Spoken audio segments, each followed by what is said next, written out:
Muy buenos días, profesora. Buenos días, compañeros. El día de hoy, en el curso de Ética y Responsabilidad Social, Lingüística y Literaria, tengo como honor exponer este artículo que es bastante interesante acerca de la política y planificación lingüística de las lenguas nativas en el Perú. Como pueden apreciar, aquí estoy yo y aquí está mi exposición. Vamos a empezar. Para esta oportunidad me ha tocado exponer tres puntos importantes, como es el 4.1, que es el manejo de las lenguas nativas en el sistema educativo peruano, el 4.6, que es la enseñanza del quechua como primera lengua, y el 4.5 que me salté es el manejo del quechua y aymara, ¿no? En los PRONACAP, EIB y en el MED. Primero, vamos a dar una pequeña introducción acerca de esto y podemos decir que el Perú es un país multilingüe, eso lo sabemos, y pluricultural también lo sabemos, ¿verdad? En realidad es un país bastante diverso y muy rico en todas estas, que lamentablemente aún no sabemos tomar el aprecio o no sabemos aprovechar de manera contundente, ¿verdad? Es admiración rotunda de los lingüistas que en algún día determinarán por hacer lo suyo, ¿verdad? También es como un anhelo. Los hombres de honesta preocupación política y cultural, ¿verdad? Del país, están siempre tratando de poder mejorar esta parte, ¿no? Que tenemos como riqueza para poder tener un desarrollo sostenible, ¿verdad? Y no solamente quedarnos con nuestra lengua materna, que es el español, para que nos enseñen de pequeño, sino también con nuestras lenguas nativas originarias que son bastante importantes dentro de la cultura y el desarrollo de la persona y del estudiante también. Y por qué no decirlo también nosotros como docentes. Bien, como les decía, estos puntos son bastante importantes, como por ejemplo el manejo de lenguas nativas en el Perú o en el sistema educativo peruano. ¿Qué nos dice acerca de esto? Te comento que en los últimos años ha habido una preocupación bastante frecuente, tanto es así que se está promoviendo el uso frecuente de lenguas originarias, ¿verdad? Como una necesidad que tenemos todos los pobladores de poder comunicarnos, no solamente en español, sino también en quechua, en aymara y, ¿verdad? Y en algunas lenguas amazónicas. ¿Por qué? Porque ahora se está prolongando o muchas más personas están eh, están formando parte de de estas lenguas, ¿verdad? Y cada vez está creciendo más y la preservación de las mismas está aumentando, tal es así que estas lenguas nuevas nativas se utilizan ya para comunicarse de manera afectiva entre los pobladores, ¿verdad? Originarios de los quechuas, de los aymaras, ¿verdad? Y que tienen un alcance también político, social, ¿verdad? Tanto regional, nacional y regional, local y nacional. Además, este uso de las lenguas en el Perú, ¿verdad? Tanto que promueven las instituciones públicas, ¿verdad? Como privadas, tiende a neutralizar un poco la discriminación, ustedes saben, ¿verdad? El racismo que hay dentro de los propios estudiantes, ¿verdad?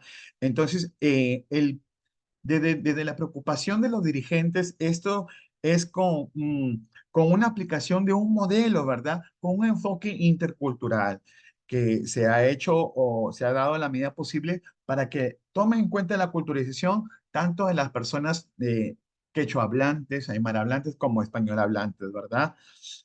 Pero sin embargo, ¿verdad? O sin embargo, no obstante, existen algunas, ¿verdad? Algunas decisiones muy difíciles, como por ejemplo incorporar, ¿verdad? Diferentes niveles y modalidades en el sistema educativo peruano.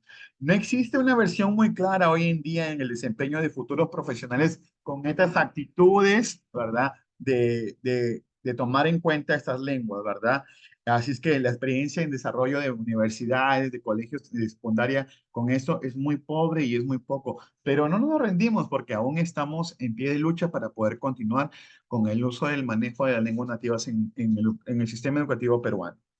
Bien, siguiente, el manejo del quechua y el aymara en el PRONACAP y EIF y el MED. ¿Qué es lo que nos dice? Bueno, en realidad, ¿verdad?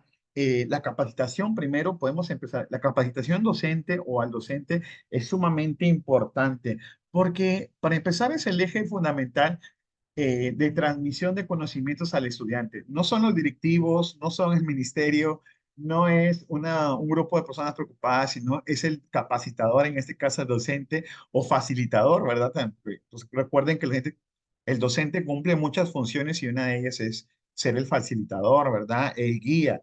Entonces, la capacitación al docente en los diferentes niveles y modalidades es importante en el sistema educativo a nivel nacional, ya que es promovida por el mismo Ministerio de Educación, ¿verdad? En donde a veces, bueno, en algún tanto se viene desarrollando parcialmente, ¿verdad? Este tipo de manejo del quechua y el aymara. En realidad, ¿verdad? La educación bilingüe intercultural ofrece todo un sistema educativo, como por ejemplo, primero, promueve la valoración y enriquecimiento de la propia cultura, ¿verdad? El respeto por la diversidad y el diálogo intercultural que podamos tener entre una y otra persona quechua hablante, aymara hablante, ¿verdad? Luego de ello, garantiza el aprendizaje de la lengua, ¿verdad? Materna de los educandos y de las personas, de los educadores, ¿verdad? Determinan también la obligación posterior del aprendizaje, tanto en su lengua originaria, ¿verdad? De la zona como la elabora.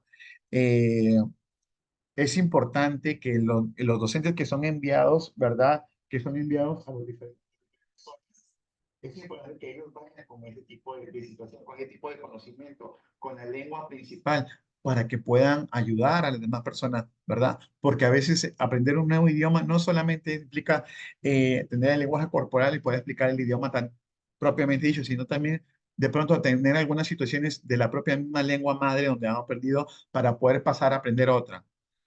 Segundo, como siguiente, es asegurar la participación de los miembros de los pueblos indígenas, ¿verdad? En la formulación de ejecuciones de programas de educación, ¿verdad? Para formar equipos o estudiantes capaces de asumir progresivamente ese cambio, porque no se va a hacer de la noche a mañana, no se va a hacer un cambio así repentino, sino que es de manera progresiva. Y como último beneficio también es que preserva las lenguas de los pueblos indígenas y promueve el desarrollo y la práctica de la misma. Y eso está basado en la ley, ¿verdad? En la Ley General de Educación, que es la 28044 de 2003, que aún sigue vigente para nosotros.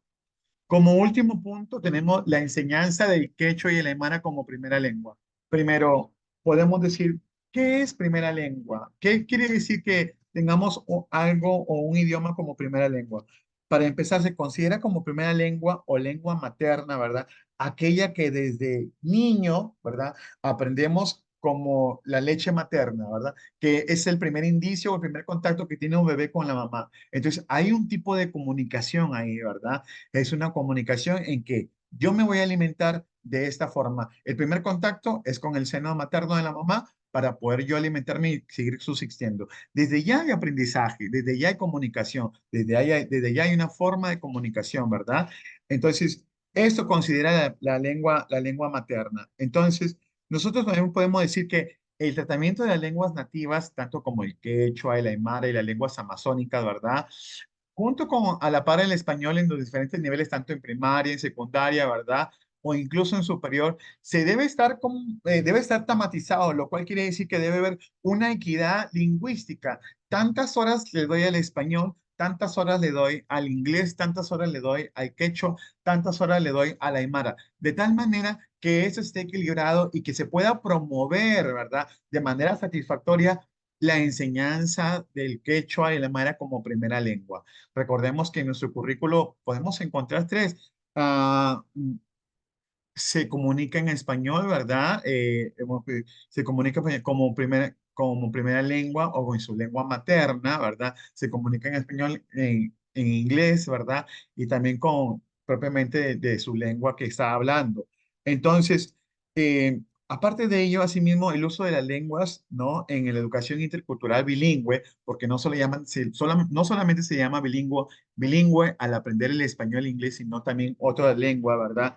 Debe ser tomada en cuenta en escenarios lingüísticos, definitivamente, lo cual quiere decir que debe predominar una lengua determinada en una área o en un territorio determinado, ¿verdad? Obviamente el área es una área rural, ¿verdad? De difícil acceso, ¿verdad? Como por ejemplo los simis y el aymara, que son de lenguas predominantes y el acceso para poder llegar a ellos es algo difícil, ¿verdad?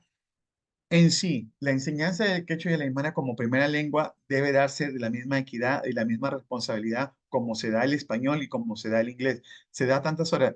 Hay alguien que dijo lo siguiente, no se puede priorizar las lenguas nativas u originarias del Perú porque no tienen el mismo impacto sociocultural y económico o monetario que generan aprender las lenguas como por ejemplo el español y el inglés. Sabemos que el inglés hoy en día es la lengua que habla el mundo y si es que uno lo aprende, desde ya está generando un tipo de ingreso, ¿no? Para la persona que lo está aprendiendo.